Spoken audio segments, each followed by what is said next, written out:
Bahrain is a hereditary monarchy. King Hamad bin Isa Al Khalifa is the head of state and holds ultimate authority over most government decisions. The king appoints the prime minister, the head of government, who is not required to be a member of parliament. Since 2020, the position has been held by Crown Prince Salman bin Hamad Al Khalifa. The cabinet, or council of ministers, consists of 24 ministers. The parliament comprises an upper house appointed by the king, the Shura, consultative council, and an elected council of representatives, each with 40 seats. Parliament can propose laws but does not draft legislation. The country held parliamentary and municipal elections on November 12 and runoff elections on November 19. The government did not permit international election monitors, and the elections were not considered fair due to several restrictions on the process and the inability of political parties earlier dissolved by the government to participate. Domestic monitors, including from independent civil society organizations, generally concluded authorities administered the elections without significant procedural irregularities. The Ministry of Interior is responsible for internal security and oversees police and specialized security units responsible for maintaining internal order. The Coast Guard is also under its jurisdiction.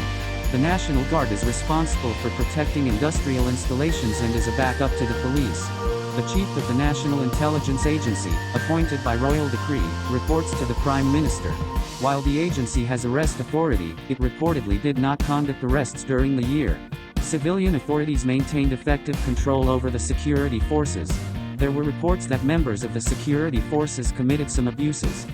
Significant human rights issues included credible reports of inhuman or degrading treatment or punishment by the government, political prisoners, arbitrary or unlawful interference with privacy, serious restrictions on freedom of expression and media, including censorship and enforcement or threat to enforce criminal libel laws, serious restrictions on internet freedom, interference with the freedom of peaceful assembly and freedom of association, including overly restrictive laws on the organization, funding, or operation of non-governmental and civil society organizations, restrictions on freedom of movement, residence, and the right to leave the country, inability of citizens to change their government peacefully through free and fair elections, serious and unreasonable restrictions on political participation, and significant restrictions on workers' freedom of association.